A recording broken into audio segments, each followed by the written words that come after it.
размислав овие денови што ќе се случеше или како ќе изгледаше околината околу мене, светот околу мене, ако јас не сум се родил. И може тоа да секој да си го постави тоа прашање, како ќе изгледаше животот на луѓето околу него ако не постоеше, да се родеше. И ова прашање ми се наметна пред некој ден кога гледав еден многу стар божикен филм. Мислам дека беше во вторник, со Краси го гледавме. Филмот 1946 година. Филмот се викаше "Тоа е прекрасен живот". И се збори во тој филм за еден добар човек по име Џорџ, кој целиот живот им помагаше на другите и обично тоа го правеше на своја штета. Но еден ден, точно на Божик,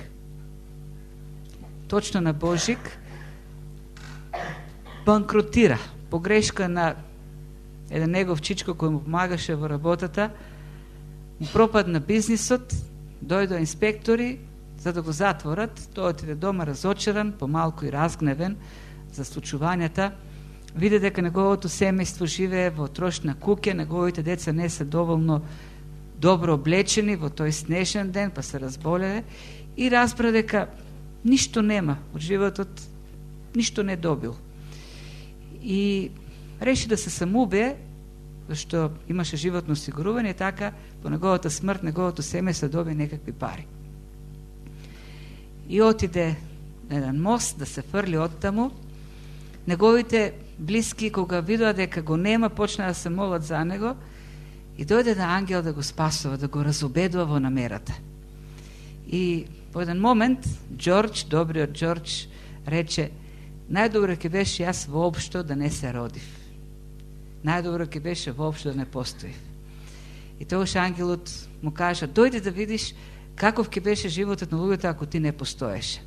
И го однесе кај еден гроб и му рече: овдека е погребан твојот мал брат кој се удави кога беше многу мал, зашто немаше кој да го спаси. А ти тогаш беше таму, се фрли во леденото езеро и го спаси. Дури и го загуби слухот на едното уво, жртвувајќи се за твојот брат. Потоа го однесе кај еден стар просјак, пијан, очигледно пропаднат човек, и му рече: овој човек го познаваш? Тоа аптекарот кај кој што работеше кога беше млад. Еднаш тој доби писмо дека неговиот син починал и во тагата направи грешка, место лек стави отров за еден човек, но ти го виде, го предупреди и го спаси од затвор. Меѓутоа ти не постоиш, не постоеше и тој човек отиде во затвор и сега е пропаднат. Потоа го однесе едно место каде што Џорџ беше изградил многу кукички за сиромашни луѓе, им ги даде така, како за беспари. И таму имаше сега гробишта. Рече: овдека на ова место каде што беа куките што ти ги изгради, сега има гробови за сиромашни луѓе. Потоа го однесе во градот и види дека целиот град станал собственик на еден алчен, стар, зол банкар по име Потер, против кого цело време всушност се бореше Џорџ да не го завземе, да не го приграби градот. И ангелот му рече: немаше кој да се спротивстави и градот припада на тој зол и стар човек. И сега сите се негови слуги. И на крајот го однесе кај една стара возрастна жена, усамена библиотекарка, и рече: еве ова твојата сопруга, ти не се роди. И жената не ја најде љубовта на низиниот живот и остана сама за секогаш. И на крајот филмот заврши така што целиот град, кога разбраа за неволите кој го снајде овој добар човек, сите собраа пари. Собраа пари многу повеќе од колку што беше банкротот. И разбра што значило неговото постојање за тој град. И така, гледајќи го филмот, ми дојде прашањето, почнав да размислувам како ќе изгледаше светот околу мене ако јас не постоев. И тоа прашање можеме сите да си го поставиме. Ке имаше некаква позитивна или негативна промена за луѓето околу нас. Но сакам да стигнам овдека со тоа и до најважното прашање. А каков ќе беше светот ако не се родеше оној чишто раѓање го празнуваме оваа вечер? Каков ќе беше животот во светот ако Христос не се родеше? Ке имаше ли некаква промена? Во тој филм Само еден човек, еден обичен човек, животот на еден обичен човек знаеше, че промена голема разлика за целиот град. Си мислам, пак, како ќе беше животот на земјата ако Христос не се родеше. И ќе ви кажам, лично за мене, раѓањето на Исус Христос значи голема разлика во животот. И јас познавам луѓе за кои исто така раѓањето на Исус Христос значи голема разлика. Историчарите може да потврдат дека Христовото раѓање донесе голема промена многу области во животот. Во културата, во образованието, во уметноста, во политиката. Оние земји кои решиле во минатото општеството, вклучително економијата, политиката, образованието да го градат врз основите на христијанството, тоест врз основите на Христовото учење, денес се одликуваат, се разликуваат од сите други земји во светот. Погледнете ги скандинавските земји. Германија, Холандија. Тоа се држави кои решиле во минатото општеството да го градат на основите на Библијата. И денеска тоа се држави кои предничат во секој поглед пред останатите, во поглед на социјална правда, човечки права, економија, политичко редување. Тоа се земји со кои може да се пофалат со се во тој поглед и предничат пред сите останати земји. Нас би сакал ова вечер да видиме некои по-конкретни и за сите нас по-суштински разлики кои Христос ги направи со неговото раѓање. И за таа цел ќе прочитаме еден текст од Евангелието според Јован, за да видиме што донесе Христовото раѓање или како ќе изгледаше светот како Христос не се родеше. Може би не сме размислувале за тоа никогаш во животот, може би никогаш не сме се прашувале каков ќе беше светот денес ако Христос не се родеше. Јас би сакал малку повеќе внимание да посветиме на тие неколку точки.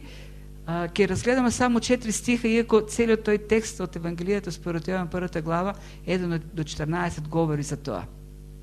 Овие 4 стиха некако сумираат се што тој сака да каже во тие први неколку стихови.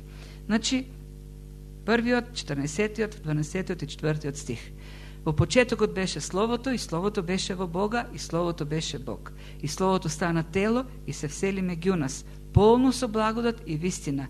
И ние ја видовме неговата слава, слава како на единороден од Отецот. А на сите што го примија, на сите што веруваа во неговото име, им даде мок да станат чеда Божи. Во него беше животот и животот им беше светлина на луѓето. Овие неколку стиха, како што кажав, ја сумираат целата тема, а првиот и 14-тиот стих некако ја создаваат рамката. И во тие два стиха се говори за Словото, тоест логосот во оригиналниот текст, кој стана тело, кој се воплоти. Словото е Бог и Бог стана човек. Се открива една многу голема вистина. Самиот Бог стана човек и ја објави славата на Бог. Со други зборови, Бог, доаѓајќи во овој свет, ни откри каков е Бог. Раѓањето на Исус Христос е богооткровение. Во Исус Христос ние можеме да видиме кој е Бог. Бог стана човек во Исус Христос, се воплоти за да знаеме каков е Бог. И навистина, раѓањето на Исус Христос донесе голема разлика во разбирањето за Бог. Пред Исус Христос разбирањето за Бог на луѓето беше многу поинакво тоа што го имаме ние денес. Во тоа време имало пантеони. И независно од тоа чии пантеон ќе го земеме, грчки, римски, египетски, персиски или древнословенски. Тие пантеони биле полни со божества, кои во основата биле зли, каприциозни, одмазливи, променливи во мислењето. Еднаш велат нешто, друг пат говорат друго. И не верувам дека луѓето имале многу надеж во нивните молитви кон таквите богови. Не верувам дека човек има многу надеж во еден Зевс кој по суштина е похотен и ги краде жените на луѓето. И со нив има некакви деца кои се полубогови, луѓе како Аполон или Ахил или некои други. Тоа била представата за боговите во древноста. Зли богови, одмазливи, суетни, кои најмала причина веднаш фрлаат гнев, Божи гнев врз луѓето. Христос со своето раѓање донесе поинаква представа, многу поинаква представа за Бог. И денес луѓето имаат изопачени представи, бидејќи не го познаваат Исус Христос. Има денес луѓе кои, и нашиот народ влегол во таа категорија, кои на Бог гледаат или Бог го сваќаат како небесен диктатор, небесен полицаец кој едва и чека човекот да сгреши и да го казни. И затоа нашите луѓе имаат толку многу практики и ритуали со кои постојано го омилостивуваат Бог, го купуваат, случуваат сделки за да ги остави намира и да не им се одмаздува. Тоа е представата на луѓето за Бог, еден суров, безмилосен диктатор кој само ги казнува луѓето. И ние треба постојано да трепериме и да внимаваме да не го навредиме, да не го повредиме. Тоа е една представа што луѓето имаат за Бог. Има и друга представа. Некои луѓе на Бог гледаат како на Дедо Мраз, некој добродушен старец кој како Дедо Мраз треба да бараме подароци, тој ни дава подароци. Има луѓе, филозофи, деисти, кои сметаат дека Бог е некакво суштество, божество кој седи на периферијата на Вселената и е целосно трансцендентен, тук на човекот. И воопшто не заинтересиран. Не се интересира воопшто за случувањата на земјата, а патичен е кон луѓето. Има многу, и денеска се повеќе има деисти кои велат, да, постои Бог, но тој е далечен. И тој дал импулс на човекот и сега воопшто не е заинтересиран за случувањата, за она со што се соочува или оние страдање со кои што се судира човекот. Тоа се представи што луѓето ги имаат за Бог.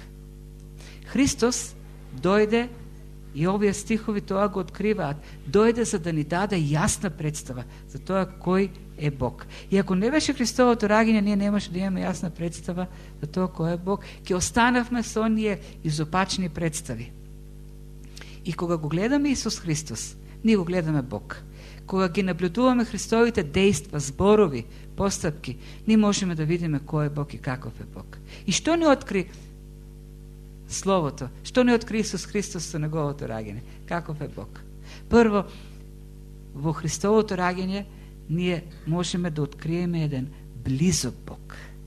Бог кој копне е да биде близок со луѓето. Не некој деистичен, далечен Бог кој не гледа со Супер Хабел телескоп, како оние современите Супер Хабел телескопи кои ги имаат астрономите. И за да не чуемо треба некаква инка, бидејќи е многу далечен. Со раѓањето на Исус Христос, кога Бог стана човек, Бог го откри својот копнеж да биде близок со нас, да биде еден иманентен Бог, постојано присутен покрај нас. Бог е со мене кога се молам и тој ги слуша моите молитви зашто е покрај мене. Господ Исус Христос пред да се вознесе им рече на учениците дека ќе биде со нив до крајот на светот, постојано, нивен постојан животен сопатник.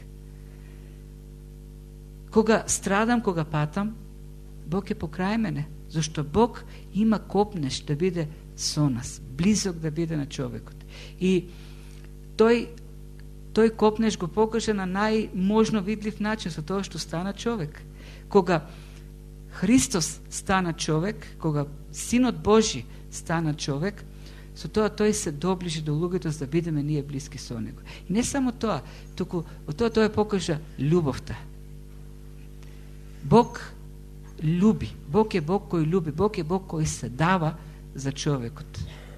Во посланието на апостол Павле до Римјаните, 2 глава, има да многу в текст кој го покажува целиот тој пат што го изврви Синот Божи за да ја покаже љубовта кон човекот. Представете си, Создателот на универзумот, Господарот на се откаже од славата на небото, од божествената слава и стана човек. И не постои аналогија со која ние можеме да го разбереме тоа. Не знам во што треба ние да се претвориме, за да можеме да го представиме отелотворувањето или очовечувањето на Бог. Бог стана човек зашто беше поттикнат од љубовта кон човекот, да биде со нас, да биде покрај нас. И ја изрази таа љубов голема љубов кон човек со тоа што не само што стана човек, туку Господарот на сите стана слуга на сите. Ако ги читаме Евангелијата, ќе видиме како слугуваше постојано Исус Христос на човекот. И не само што стана слуга на сите, туку за спасението на човекот, за онаа светене за кој што ќе видиме малку понатаму, се го даде животот за човекот. Бог го љуби човекот. И во Христос можеме да ја видиме таа бескрајна совршена љубов што Бог ја покажа во Исус Христос. Без Исус Христос ние немаше да ја разбереме таа Божја љубов. И не само што умре за човекот, туку Исус Христос умре со најстрамната смрт што можела воопшто некој да ја доживее. Тој умре на крстот. Со онаа смрт со која биле казнувани злосторниците, најголемите криминалци во тоа време. Христос пострада со таква смрт за да го спаси човекот. Во Христос, во раѓањето на Исус Христос, ние можеме да видиме каков Бог имаме. И ако Христос не се родеше, немаше да знаеме каков е Бог. Ако Христос не се родеше, немаше да видиме блиски со Бог. Во овој стих ни се вели дека Исус Христос се роди, дека Синот Божи стана човек, за да станеме дел од Божјото семејство. На сите што го примија, на сите што веруваа во Неговото име, им даде мок да станат чеда Божји. Или овдека апостол Јован употребува диминутивна форма, што значи дечиња на Бог. Христос, Синот Божи, стана човек за ние да станеме дечиња на Бог, саканите дечиња на Бог. Што значи тоа? Дека ние веќе сме дел од Божјото семејство. Ние имаме семејство, имаме татко. Нашиот татко е небесниот Бог. Нема друга религија, нема друго духовно учење во кој на Бог се гледа како на татко. Тоа го има само во Исус Христос, во христијанството. Единствено Исус Христос ни го доближи Бог во таа мера што ние можеме со Бог да изградиме најблизок можен однос. Односот што го имаат родителите кон децата. Ако Христос не се родеше, тој однос немаше да биде можен, бидејќи Христос се роди, стана човек за ние да станеме деца Божи. Синот Божи стана син човечки, за ние, синовите и керки човечки, да станеме синови и керки Божи. Бог се очовечи за ние да се обожествиме во Божото семејство. Ако Христос не се родеше, немаше да се случи тоа. Но оние кои веруваат, вели, им се даде моки да станат Божи дечиња, да станат членови на Божото семејство. Не може да има поблизок однос од односот што го има мајката кон детето или таткото кон децата. Тој однос во копнежот Бог да биде близок со човекот го воспостави во воплотувањето на Исус Христос. Во Христос ние се обожествуваме, стануваме Божи деца. И на Бог можеме да гледаме како на татко и да бидеме блиски како кон родител. Ако Христос не се родеше, немаше да имаме таа близина со Бог. Бог ќе останеше далечниот тук судија кој казнува. Во Христос имаме Божјата љубов. И нема да најдете ваков концепт во никој друго духовно учење, освен во Христовото учење. Христос се роди, стана човек да ни го покаже тоа и да не привлече во Божјото семејство. И ако не се родеше Христос, ќе останевме во темнината. Вели дека Христос, во него беше животот и животот им беше светлината на луѓето. Што значи тоа? Тоа е многу блиско и многу добро беше објаснето со драмата која ни одглумија младите членови на нашата црква. Човек живее постојано измачуван од чувството на безсмислие, безнадежност, од чувството на суетноста на животот. И човек не може да се ослободи од тоа чувство. Не може да се ослободи од чувството зашто постојано го прогонува смртта која на крајот го очекува. И човекот, сакајќи да се ослободи од празнината што постојано ја чувствува и од соетноста со која што живее и безнадежноста која го обкружува во овој зол и свет исполнет со грев, човекот прави постојано нешто, се обидува некако да се ослободи од безсмисленоста и некако да се исполни со надеж. И луѓето прават секакви работи за да го некако го направат повреден својот живот, да го осмислат животот. Некои сметаат дека со повеќе пари ќе успеат животот да го направат повреден и позначаен. Мислат дека тоа ќе им даде смисла во животот и радост и ќе ги исполни. Други сметаат дека образованието, титулите ќе ги направат повредни и ќе го осмислат животот. Некои сметаат дека задоволствата ќе го постигнат тоа и се оддаваат на задоволства и велат јади, пи, весели се, зашто не знаеме до кога ќе живееме. Што е да правиме? На крајот ќе изнемоштиме, можеме да собереме и многу, може и многу да постигнеме, но на крајот, кога ќе се исправиме пред смртта која не респектира ни титули, ни дела, ќе осознаеме дека немаме ништо. И тогаш ќе се прашаме и зошто ни беше сиот труд? Зошто се трудевме толку да постигнуваме кога на крајот смртта анулира се? Дури да останат траги од нашето постојање преку некои големи дела, значени дела, времето е толку безмилосно што во крајна мери најдлабоките траги од нашето постојање ќе се избришат. Дури и сликите што ги ставаме на Фејсбук еден ден ќе се избришат. Велат, она што ќе се стави на интернет не се брише. Не е вистина. Еден ден и тоа ќе се избрише. Во крајна мера, се што е на земјата ќе исчезне. Ќе се претвори во прав. Прашајте ги и дури научниците што не веруваат во Бог. И тие ќе кажат дека еден ден се ќе пропадне. Се ќе се претвори во прав. И така, ултимативно погледнато, која е смислата од нашето постојање, која е смислата од секој труд што го вложуваме? Зашто на крајот на краишта се пропаѓа. Се ќе се претвори во прав. Смртта на крајот става крајна црта, последна црта на билансот на нашиот живот и сметката е нула. Смртта се обезвреднува, нихилира, носи се во непостојањето.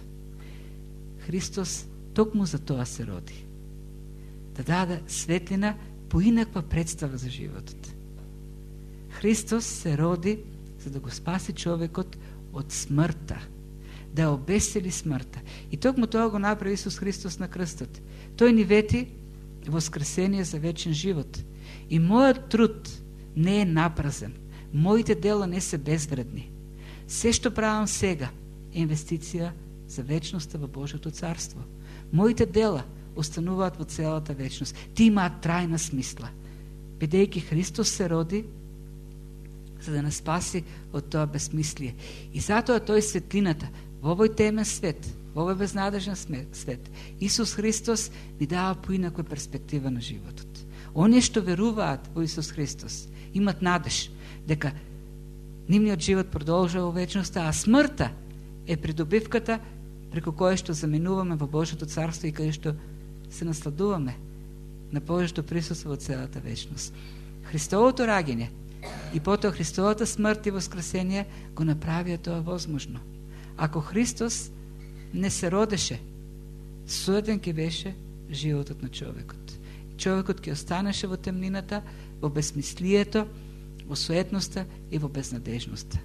Но Христовото раѓање и неговата жртва на крстот дават надеж дека нашиот живот не е безсмислен, нашиот труд не е напразен. Секое дело за Господ има трајна вредност. Трагите од нашиот живот остануваат во целата вечност, во Божјото царство. Христос се роди и Христос, раѓањето на Исус Христос, направи голема разлика во животот на човекот. Ако не се родеше Христос, немаше да знаеме кој е Бог, каков е Бог, немаше да имаме близината со Бог и ќе останавме во темнината. Во мојот живот Христос направи голема разлика. И јас познавам луѓе овдека кои чишто животи се разликуваат многу пред да се роди Христос во нивните срца и откако се роди Христос во нивните срца. И мојата молитва е таа разлика да ја почувствуваме сите што сме овдека. Христос да се роди во секој едно срце и да разбере, да искуси што значи, која е големата разлика што Христос се прави во животот на секој еден човек. Христос прави голема разлика. Христос ви дава надеж и смисла. Ако не сте го искусили тоа, Христос нуди надеж. Христос подава рака. Христос се роди и стана човек за да заживее во срцето на секој еден. Христос се воплоти за да ние станеме дел од божествениот живот.